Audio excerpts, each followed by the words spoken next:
अस्सलामु अलैकुम नाजरीन। एक रवायत से मालूम होता है कि अल्लाह ताला ने हज़रत हंज़ला अलैहिस्सलाम को हुक्म दिया कि वो कौम बनी इसराइल को ये पैगाम पहुंचा दे कि वो अपने खालिक अर्ज़ समा को पूजें और बुत परस्ती छोड़ दें।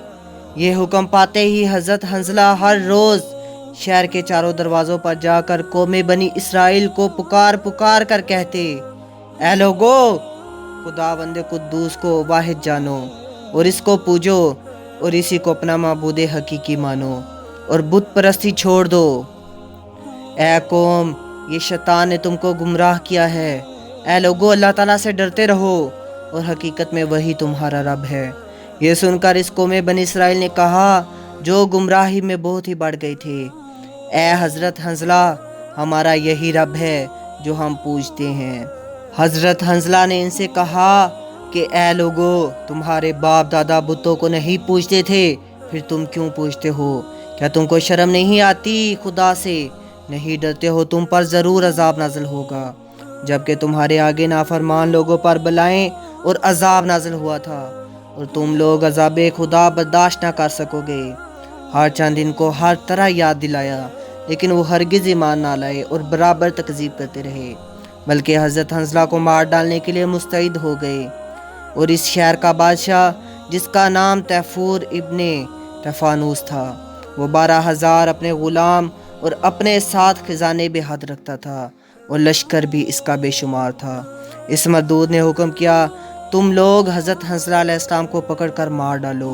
और इधर हज़रत हंज़ला अलैहिस्सलाम रात दिन बामे कसर पर चढ़कर अल्लाह ताला की दावत पुकार पुकार कर लोगों को देते थे और इन लोगों को राह हक बताते थे। यहाँ तक वो तबलीग में इस कदर बढ़ चुके थे कि कौम बनी इसराइल रातों दिन आराम नहीं कर सकती थी और ना वो सही तौर पर सो सकते थे।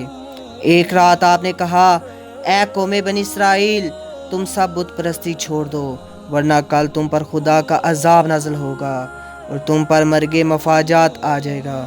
बस वो लोग चूँकि अपनी मौत से बेखबर थे, वो नहीं जानते थे कि मौत कैसी है, क्योंकि इस कौम में 700 बरस तक कोई भी इनमें से मरा नहीं था। इसलिए वो हज़रत हंज़ला अलैहिस्सलाम की बात पर यकीन न करते थे। जब इन पर अज़ाब इलाही नाज़िल हुआ, यानी इन पर अज़ाब इलाही आया, दोपहर का वक़्त था और इस वक्त हर आदमी अपने अपने कारोबार में मशगूल था। किसी को कोई गुमान भी ना था कि अज़ाब इलाही आज ही आ जाएगा। इस अज़ाब इलाही से हज़ारों आदमी वास्ले जहन्नम हुए और जो लोग बाकी बचे वो अपने बादशाह के पास जाकर सोख्ता दिल होकर कहने लगे, ऐ जहाँपनाह, आज मर्गे मफाजात से बेशुमार लोग हमारी कौम के मर गए हैं। तैफूर अकल के महजूर ने इनसे कहा कि यह मर्गे मफाजात नहीं है, बल्कि तुम हंज़ला के शोरगुल से रात दिन सो नहीं पाते हो, यानी कसरत बेदारी से गर्मी ने गलबा किया। ये मौत बेहोशी का आलम है। वो सब मरे नहीं हैं। अगर तुम आजमाना चाहते हो तो इनको सीख छबो के देखो, वो अपने आप ही उठ जाएंगे। बस तैफूर मरदूद के कहने से इन गमराहों ने वैसा ही किया, लेकिन इनमें से कुछ हंसो हरकत ना मिली। फिर बादशाह तैफूर से जाकर कहा कि आपने जो कहा था सो हमने देखा, लेकिन इसमें कुछ भी हरकत ना मिली। बादशाह तैमूर बेशऊर ने इन लोगों से कहा कि सच है, वो मुर्दे हो गए हैं। फिर इस बादशाह तैफूर मरदूद ने एक ऐसा बुलंद खाना बनवाया कि 12,000 बुर्ज इसमें थे और फिर हुक्म किया कि हर बुर्ज में एक गुलाम ज़रा पोश नंगी तलवार लिए हाथ में लेकर मुतय्यन रहे, क्योंकि मौत इस कसर पर आने ना पाए, और अगर मौत आए तो इसको मारे तलवार के टुकड़े टुकड़े कर डालो और दरवाजे गुंबद के बंद कर दो और दरमियान इन गुंबदों के एक कोठरी लोहे की बनवाई और फिर इसमें संगे मारमर लगाया और इसमें एक शाही तख्त और हर किस्म की नेमतें इसमें रख दी और शम्मा भी इसमें रोशन की। फिर इसके बाद वो बादशाह मदूद इस तख्त पर जा बैठा और कहने लगा, ऐ मौत, अब तू मेरा क्या कर सकती है? तो इस लोहे की कोठरी के अंदर किस तरह आ सकती है? अब तो इसके दरवाजे भी बंद हैं। वो इस घमंड में था कि अचानक एक मर्द बड़ा ही हैबतनाक इस गुंबद के दरमियान, जहाँ वो बादशाह मदूद बैठा था, इसने इस जगह खड़ा हुआ देखा। मारे डर के एकदम चौंक पड़ा और ऐसा मालूम होता था कि अभी इसकी जान कफ से अंसरी से परवाज कर जाएगी।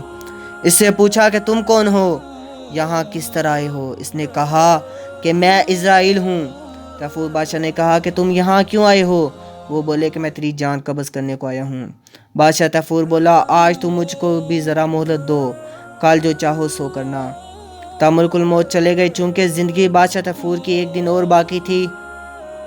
پس ملک الموت کے جانے کے بعد وہ مردود وہاں سے نکل کر ان غلاموں کو جو ارد گرد ان برجوں میں چوکیدار تھے مارنے لگا۔ کیوں تم نے اسرائیل کو یہاں آنے دیا؟ وہیں کیوں نہیں مار ڈالا؟ انہوں نے کہا اے جہاں پناہ، ہم نے اس کو نہیں دیکھا کہ وہ کس طرح آیا۔ اس کے بعد بادشاہ تیفور اس گنبد میں جا کر کیا دیکھتا ہے کہ اس میں ایک سوراخ ہے۔ وہ سمجھا کہ اسرائیل کی آمد اسی سوراخ سے ہوئی ہے، لہٰذا وہ اس سوراخ کو بند کرنے لگ گیا، اور جب وہ بند ہو گیا تو پھر وہ بہت ہی بے پرواہ ہو گیا۔ پھر اسی تخت پر جا بیٹھا، اور وہ اس قسم سے بنوایا تھا کہ دیکھنے والا یہ خیال نہیں کر سکتا تھا کہ اس کا دروازہ کہاں سے ہے۔ تھوڑی دیر بعد جب اس نے اپنی نظر اٹھا کر دیکھا تو کیا دیکھتا ہے کہ حضرت اسرائیل اسی جگہ گنبد کے اندر موجود ہیں جہاں کل دیکھا تھا۔ پوچھا کہ تم کس راہ سے آئے ہو؟ یہ بات سن کر انہوں نے کچھ جواب نہ دیا، فوراً جگر میں ہاتھ ڈال کر جان اس مردود کی اور اس کے ساتھ 12,000 غلاموں کی جو اس کی حفاظت میں ارد گرد چوکیدار تھے ایک ہی پل میں قبض کر لی۔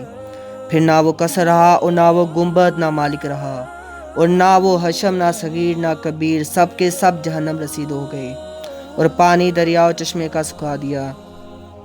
باقی جو قوم بچی تھی وہ یہ دیکھ کر بہت ہی متعجب ہوئی اور بہت حیرت زدہ ہو گئی۔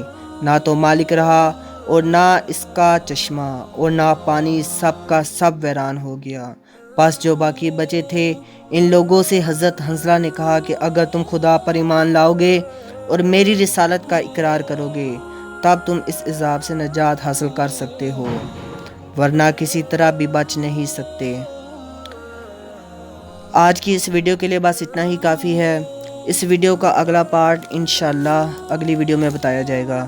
اس سے پہلے آپ سے درخواست ہے کہ پلیز اس چینل کو سبسکرائب کر دیں اور بیل آئیکن دبا دیں تاکہ مزید آنے والی نئی ویڈیوز اور اپڈیٹس آپ کو بر وقت ملتی رہیں۔ شکریہ، اللہ حافظ۔